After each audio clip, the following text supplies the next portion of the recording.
You know, there are certain words that stay with you forever. They echo in your head long after they've been said. Don't come? Just 2 words, yet they cut through me like a blade. I remember sitting on the edge of my bed that morning, holding the phone in my hand, still warm from the call. My daughter's voice had been steady, almost rehearsed. She didn't even stumble over the words. "Mom," she said, "we just think it's better if you don't come to the funeral. You might cause a scene. A scene. That's what they called it. My grief, my tears, my love for the man I shared my life with, reduced to a scene." I didn't even know what to say. I just sat there, staring at the carpet, feeling something in me crumble. My husband, David, had been gone for 3 days. 3 long, quiet, aching days. The man I'd built a family with, the man I'd spent 46 years beside, was gone. And now, the same people we raised together were telling me not to come to his funeral. I don't even remember how I ended that call. I think I just whispered, "All right," and hung up. The silence after that, it was suffocating, you'd think after a lifetime of giving. After all the birthdays, the late-night calls, the dinners, the babysitting, the sacrifices. You'd think your family would want you there in moments like that. But apparently I had become the problem, the disruption, the embarrassment. I sat by the window that whole evening, watching the light fade across the street. The sky turned orange, then gray, then black, just like my thoughts. And I kept asking myself, what did I do so wrong? How did I become the kind of mother they'd rather hide than hug? It wasn't always like this. When I close my eyes, I can still see the early days, when the house was alive with noise, when laughter spilled out from every room, when David's voice boomed down the hall, when our daughters would fight over who got the bigger slice of cake. We weren't rich, but we were happy. David worked at the auto shop. I stayed home, cooked, cleaned, raised the girls. Life was simple, messy, yes, but beautiful in its own way. And yet, somewhere along the line, things shifted. It started slowly. A missed call here, a forgotten birthday there. Then family dinners turned into polite visits. Conversations turned into corrections. "Mom, don't say that." "Mom, you can't wear that." "Mom, just stay home. It's easier." I used to brush it off. Thought maybe they were just busy, caught up in their own lives. But deep down, I could feel the distance growing inch by inch, like a crack spreading through a window you keep ignoring. And when David passed, that crack shattered everything. I was the one who found him, you know. It was early morning. The kind of quiet where even the birds haven't decided to sing yet. He was sitting in his chair, just gone. Peaceful, they said later. But in that moment, nothing about it felt peaceful. I remember touching his shoulder, whispering his name. "David, honey?" No answer. Just the sound of the clock ticking behind me. The world didn't stop, though it should have. It kept spinning, as if it didn't care that mine had collapsed. I called my daughters, my hands shaking so hard I almost dropped the phone. They both answered with that same stunned silence, the kind that fills every corner of a room. But once the shock faded, something else settled in. Something cold. They took over everything. The arrangements, the decisions, the announcements. I thought they were helping me, but soon it felt like I wasn't even a part of it. Every time I tried to ask a question, "Where will the service be?" Or, "Can I pick his suit?" They'd say, "Don't worry, Mom, we've got it handled." Handled. Like I was some fragile object that couldn't be trusted. And then came that phone call, the one where my own child told me I wasn't welcome at my husband's funeral because I'd cause a scene. I guess that's what grief looks like to them now. Inconvenient. I sat alone that day, the day of the funeral, dressed in black, with my hands folded in my lap, listening to the distant sound of church bells ringing somewhere far away. I thought about what was happening at that very moment. People hugging, crying, remembering my husband's life being honored, without me, his wife, the woman who knew him better than anyone. And I wondered, when they mentioned me, did anyone ask where I was? Did anyone notice my empty seat? Or did they just nod and pretend everything was fine? You know what's strange? I didn't even cry that day. Not once. I thought I would. But there was nothing left inside me. Just a quiet, heavy ache sitting in my chest. It wasn't until the next morning, when I saw his slippers still by the bed, his coffee cup still on the counter, that it finally broke me. I fell to the floor, clutching his old sweater, and I wept until I couldn't breathe. It wasn't just for him. It was for everything. For the years I gave, the love I poured, the family I thought I had, and for the cruel realization that I had become invisible in the very home I helped build. Sometimes, when I talk about this, people ask me if I'm angry. I don't think anger is the right word. It's more like disbelief, a quiet kind of hurt that doesn't scream. It just lingers. Because how do you get angry at the people you still love? Even after everything, I still love them. My girls, my grandkids. I still find myself checking my phone, hoping one of them might call, even if it's just to ask how I'm doing. But they don't. And I've learned to stop expecting it. People talk about family like it's a given, like love is automatic just because you share blood. But it isn't. Sometimes family becomes strangers with familiar faces. And sometimes, strangers end up feeling more like family. I didn't realize that last part until a few weeks later, when a kind neighbor knocked on my door. She'd heard what happened. Small town, word travels fast. She brought me a casserole and a warm smile. I tried to wave her off, said I was fine. But she didn't leave. She just sat with me on the porch, talking about nothing and everything. And for the first time in a long while, I didn't feel completely alone. It's strange how the world keeps moving, even when yours has stopped. The morning after the funeral, the sun came up just like always. Warm, bright, almost cruel in how normal it all felt. I sat by the window staring at the empty driveway, waiting for a car that wasn't coming. They didn't even call to check on me. Not that day. Not the next. Not for weeks. I tried to tell myself maybe they were grieving too. Maybe they needed space. But the silence stretched longer than grief should. It became its own kind of wound. You start to wonder if they even think about you at all. The house was too quiet without David. He had this way of filling every corner, humming while shaving, tapping his fingers on the table, calling me kiddo, even when we were both gray-haired. Now the only sound was the clock ticking on the wall. Tick, tick, tick. Like it was counting down the moments of a life that suddenly felt empty. Every room held a memory. His chair in the living room, still slightly indented. The faint smell of his aftershave near the bathroom mirror. His glasses sitting on the nightstand where he left them. I couldn't bring myself to move anything. It felt like erasing him. I'd sit in his chair some evenings just to feel close to him. Sometimes I'd talk out loud, tell him about my day, how the neighbor's dog was barking again, how I burned my toast, how the house felt too big without him. It made me feel a little less crazy, like maybe, somehow, he was listening. A few days after the funeral, I finally got a call. It was my eldest daughter, Susan. Her voice was cold, polite. She asked if I was doing okay. I told her I was trying. She sighed and said, "Mom, I hope you understand why we did what we did. It was just a lot that day. We didn't want any drama." Drama?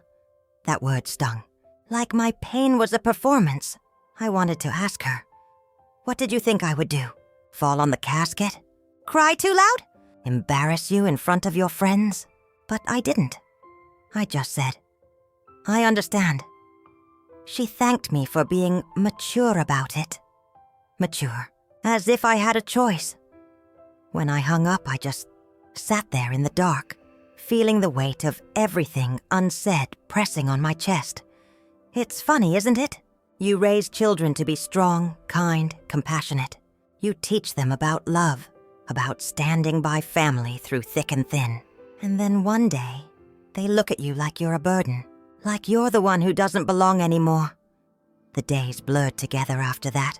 I'd wake up, make coffee for one, sit by the window, and watch people go about their lives.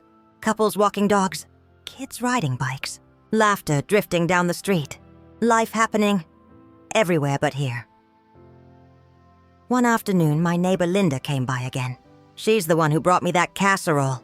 She's younger, maybe in her 40s, with a kindness that feels rare these days. She didn't tiptoe around my grief like everyone else. She just listened. She asked if I wanted to come over for dinner with her family sometime. I almost said no, I didn't want to intrude. But something in me said yes. That night, for the first time in months, I heard laughter around me again. Her husband cracked jokes. Her kids argued over mashed potatoes. And I just sat there, smiling. It felt strange at first, being surrounded by warmth that wasn't mine, but also comforting, like being reminded of something I'd forgotten. That family doesn't have to be just blood. When I walked back home, I looked up at the stars. They were bright, scattered across the sky like tiny candles. I thought about David. He always said the stars were our reminders that even in darkness, there's still light. I smiled through tears that night. Still, the pain didn't vanish. Some mornings it hit me fresh. Like when I'd pick up my phone and see no new messages. Or when I'd look at the calendar and remember the dates, their birthdays, the holidays we used to celebrate together. Christmas, Thanksgiving, even small Sunday dinners. All gone, like they'd never existed. The loneliest part isn't the silence. It's the remembering. The knowing that once you were needed, loved, included, and now you're not. Sometimes I'd think back to when Susan was little. How she used to curl up beside me on the couch, her small hands holding my arm. She'd say, "Mom promised me we'll always be close." I promised her, of course, because that's what mothers do. You promise things you believe will never change. But people change. Time changes them. The last time I saw my younger daughter, Michelle, before all this happened, we'd argued. She said I was too emotional, that I made everything about me. It broke my heart because I was only trying to help. She was going through a rough time, and I thought I was being supportive. But apparently, even that became too much. After David died, she didn't call. Not once. I started writing letters to them. Not to send, just to get the words out. I'd sit at the kitchen table, write down everything I wished I could say. I'm sorry if I ever made things harder. I miss you. I still love you. Even now, I kept them in a small box in the drawer. Maybe one day they'll find it. Maybe they won't. But at least the words are somewhere other than my heart. One night, I dreamt about the funeral I never attended. In the dream, I was standing outside the church, looking in through the window. I could see everyone inside, my daughters, my grandchildren, family, friends. They were talking, laughing softly, reminiscing. And there in the front was David's photo. I wanted to go in. I wanted to say goodbye, but the door wouldn't open. I kept pushing, but it wouldn't budge. Then I heard Susan's voice behind me. She said, "Mom, please don't cause a scene." And I woke up crying. That dream stayed with me for days, because in some way that's exactly how I felt.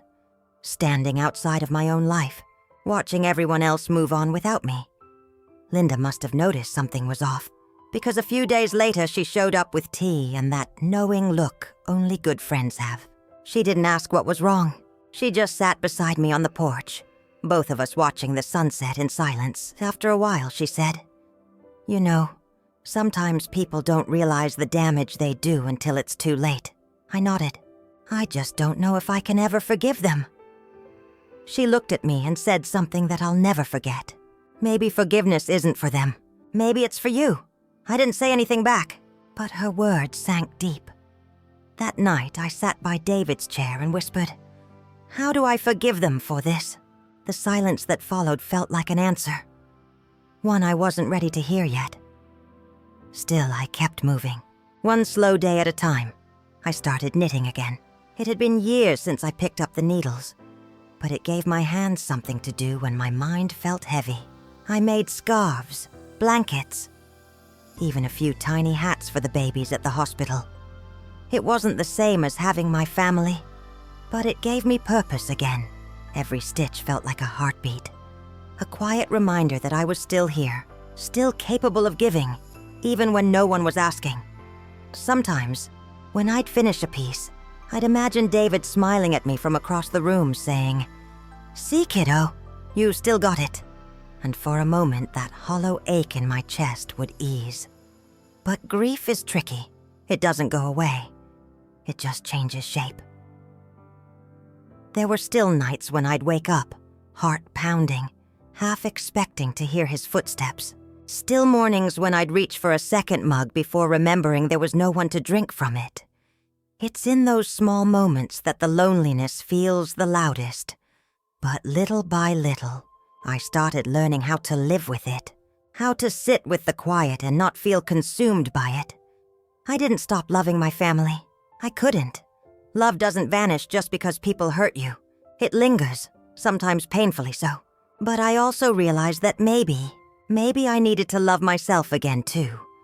Because for too long, I'd let their rejection define me. And I was tired of feeling unwanted in a life I'd built with my own hands. The first snow came early that year. I remember standing by the kitchen window, watching soft flakes fall across the empty street. The world looked so still, so quiet, like it was holding its breath. I made myself a cup of tea and sat by the window, watching the snow pile up on the porch railing. It used to be my favorite time of year, the first snow. David and I would make soup together, play old Christmas records, laugh about how bad we were at wrapping gifts. But that winter, the silence was heavier than usual. The radio played softly in the background, but it couldn't fill the emptiness that lingered in the air. I thought about calling my daughters, just to hear their voices, maybe to say something simple like, "It's snowing here. Do you remember how much you loved sledding as a kid?" But I didn't. The fear of that cold politeness on the other end of the line kept me quiet. So I sat in silence instead, the kind that hums deep in your chest and makes every tick of the clock sound louder. Later that evening, there was a knock at the door. For a moment, my heart jumped. Some foolish part of me thought, maybe it's them. Maybe they finally decided to check on me. But when I opened the door, it was Linda, standing there with a scarf wrapped around her neck and a smile that looked like warmth itself. "I figured you could use some company," she said, holding up a small pot. "Chicken soup, my mom's recipe. It fixes everything." I smiled. Really smiled. For the first time in a long while. She stayed for hours. We sat at the table sipping soup and talking about everything and nothing. Her kids had sent her pictures from college. Her husband had burned the garlic bread again. And we laughed so hard that I almost forgot the ache that had settled in my heart. Before she left, she looked at me and said, "You know, you're always welcome to come over for Christmas dinner. We'd love to have you." That invitation hung in the air long after she left. For days, I wrestled with it. Part of me wanted to go, to feel that sense of belonging again, to hear laughter, to see people gather around a table, to be part of something warm. But another part of me felt guilty, like by accepting her kindness, I was somehow betraying my own family. Christmas morning came and the house was silent. I sat in my robe, the same one David gave me years ago, and looked at the small artificial tree in the corner. A few ornaments dangled from its branches, ones the girls made when they were little.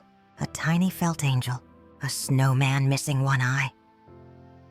I stared at those ornaments for a long time, feeling the sting of nostalgia, until finally I stood up, put on my coat, and walked across the street to Linda's house. The sound of laughter hit me before I even knocked. When she opened the door, her whole face lit up. "You came," she said, pulling me into a hug before I could even answer. Inside, the warmth wrapped around me like a blanket. The smell of turkey and cinnamon filled the air. Her family welcomed me like I was one of their own. Her husband poured me cider. Her daughter helped me to a seat, and before long, I was caught up in stories, laughter, and the kind of gentle chaos that only family dinners bring. For a few hours, I forgot that I didn't belong to them by blood. At one point, Linda's little niece, maybe 5 years old, climbed into my lap and asked if I'd help her tie the ribbon on her doll's dress. Her small hands reminded me so much of my own grandchildren's. I tied the ribbon and smiled at her. "Thank you," she said, and kissed my cheek. That small gesture broke something open inside me. I felt tears sting my eyes, but not the kind that hurt, the kind that heal. After dinner, I helped clear the table, laughing when Linda's husband insisted he was in charge of dishes, but ended up dropping half the silverware. For a moment, I felt like myself again. Not forgotten, not invisible, just me. When I walked home that night, the snow had stopped. The streetlights glowed soft and golden against the white ground. I could see my little house from across the road, its windows glowing faintly. It wasn't much, just an old home filled with memories and quiet. But as I stood there, watching it, I realized something. Even though my family had pushed me out, I still had warmth, kindness, and love in my life. Maybe not in the way I expected, but it was there. Over the next few months, I started letting small joys back in. I baked again. Not because anyone would come over to eat, but because the smell of cookies made the house feel alive. I started tending to the garden David and I once kept.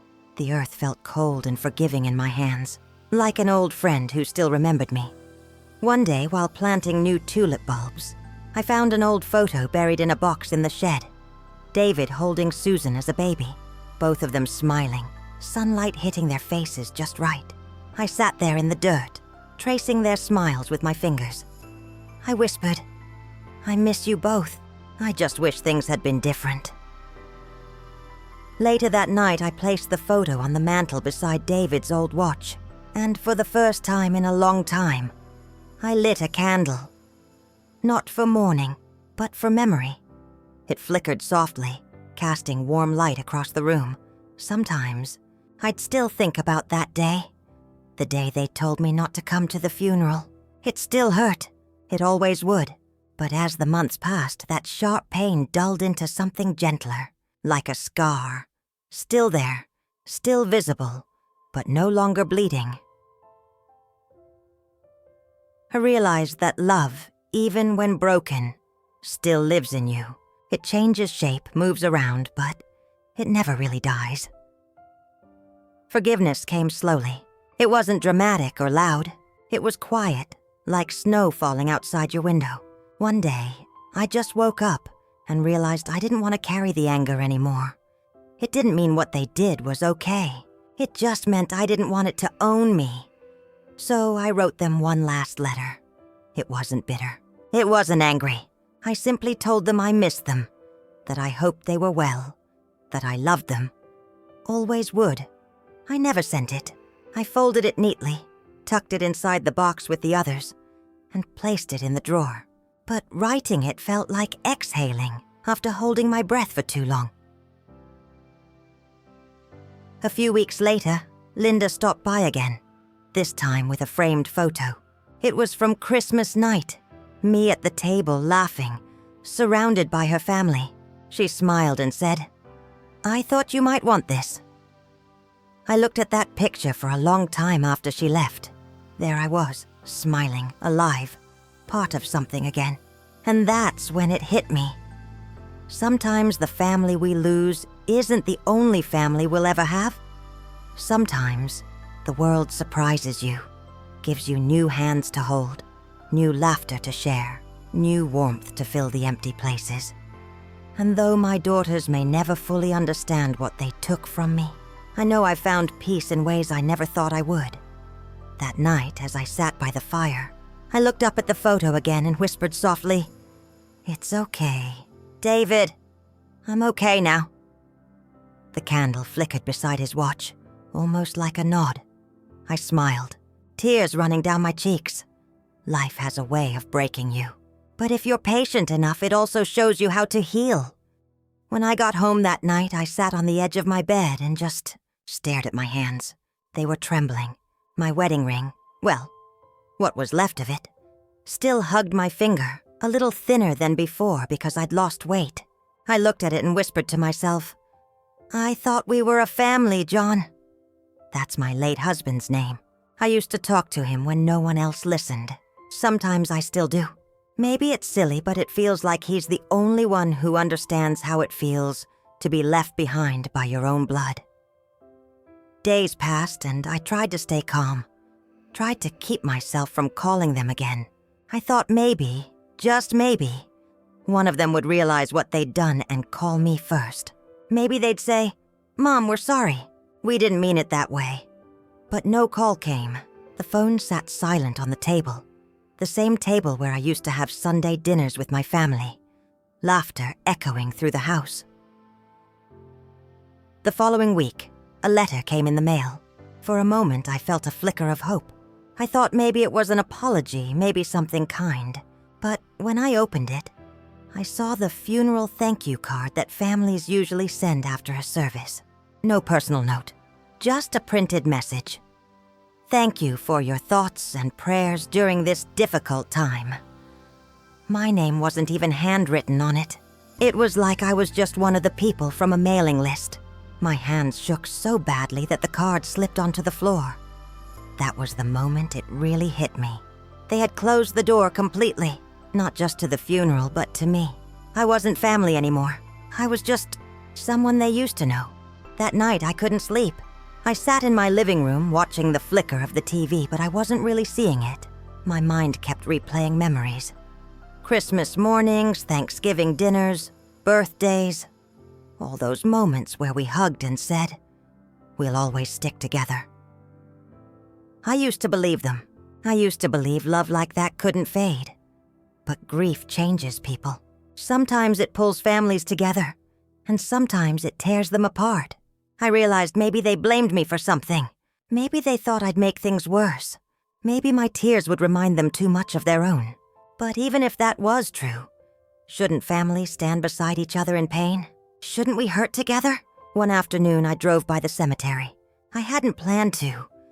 I just found myself turning the wheel that way. When I got there, the flowers were still fresh. There were a few pictures tucked near the headstone. My grandchildren smiling with the rest of the family. But not me. I stood there, holding my own small bouquet of white lilies, and whispered, "I'm sorry I wasn't there." My voice cracked a little. I wanted to say goodbye.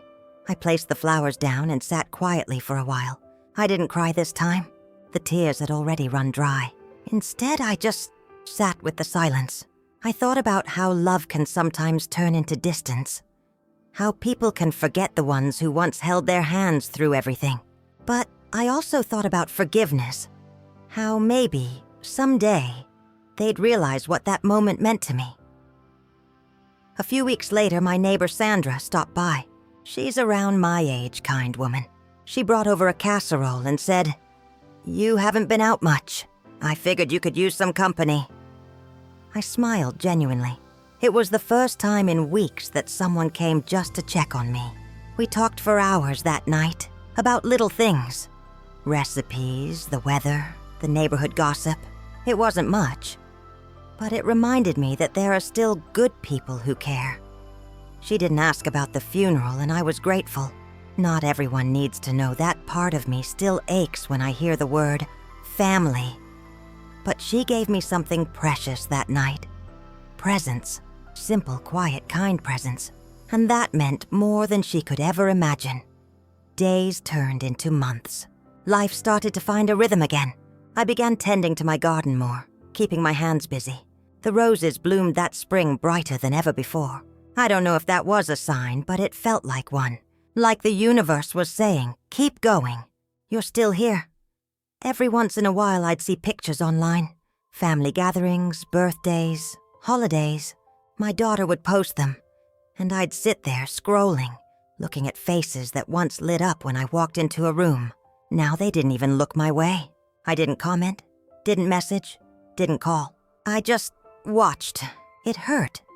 But I was learning something important.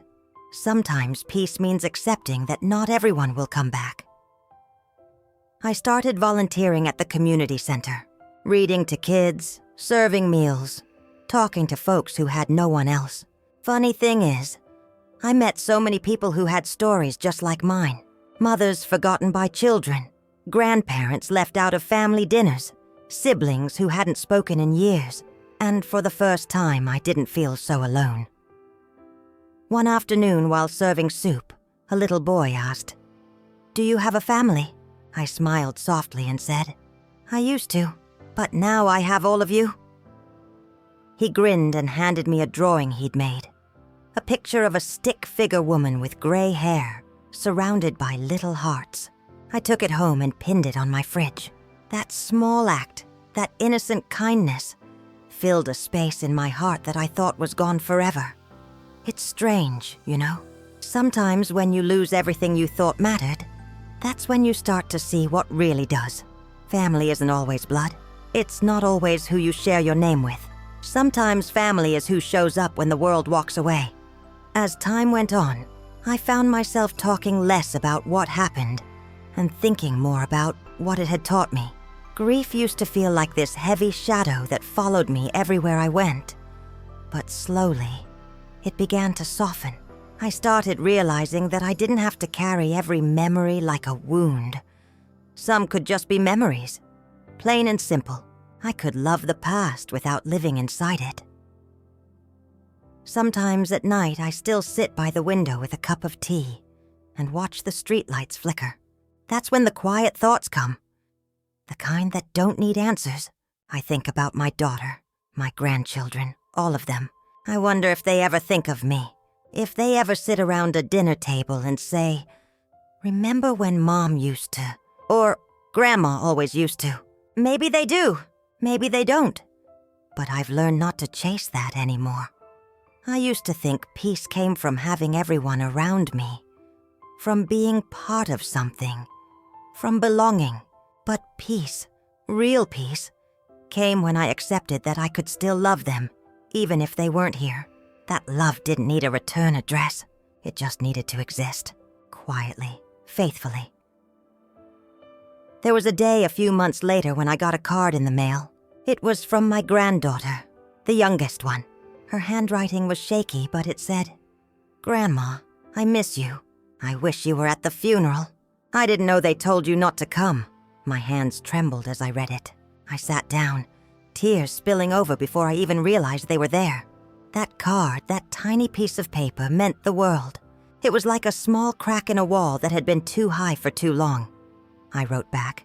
I didn't say anything about the pain or the anger. I just told her I loved her, that I missed her, and that I was proud of her for thinking of me. She replied a week later, and from there, little by little, she began to call sometimes. Small talks at first, about school, her dog, her mom. But in between the words, I could feel something rebuilding. Maybe not the whole bridge, but a few boards. Enough to cross when the time comes. One evening she said, "Grandma, I wish things were different." I smiled and said, "Honey, sometimes life doesn't go the way we hope, but we can always choose kindness, even when others don't." She was quiet for a moment before saying, "I'm sorry for what they did." I told her, "You don't have to be sorry, sweetheart. You just have to live with love." And I meant it. That night, after hanging up the phone, I sat there with tears in my eyes. Not from sadness this time, but from something softer. A kind of healing I hadn't felt in years. I realized that maybe forgiveness isn't about saying what they did was okay. It's about freeing yourself from the weight of it, about giving your heart permission to breathe again. I know now that what they did will always be part of my story. But it's not the whole story. The whole story is about strength, about finding light in loneliness, about rediscovering who I am when no one's looking. It's about learning that I don't need an invitation to feel worthy of love. And in the quiet moments when I still miss them, when I still wish things had been different, I remind myself that I survived the silence, I faced the emptiness, and I'm still here, still standing, still living. If you've ever felt forgotten, if you've ever been left out or pushed aside or told you didn't belong, I want you to know something. Your worth isn't determined by how others see you. Sometimes people don't recognize your love because they're too caught up in their own hurt. But that doesn't mean your love isn't real. It doesn't mean you have to stop giving it. I found peace in the smallest things. The sound of rain against the window, the warmth of the sun on my face, the laughter of strangers at the park. Those moments reminded me that life keeps going, even after heartbreak. And somewhere in that quiet continuation, you start to heal. So if you're listening to my story right now, I want you to take this with you. Forgiveness doesn't mean forgetting. It means choosing to live without bitterness, choosing to smile again, even when the people you loved most turned away. Maybe one day my family will reach out again. Maybe they won't, but I'll keep my door unlocked, my heart soft, and my spirit steady, because I don't want to be defined by who left. I want to be remembered by how I kept loving anyway. And before I go, let me just say this. If my story touched your heart, if it made you think of someone you've lost, or someone you still miss, please don't let the love die quietly. Call them, write to them, or, if you can't, forgive them in your heart.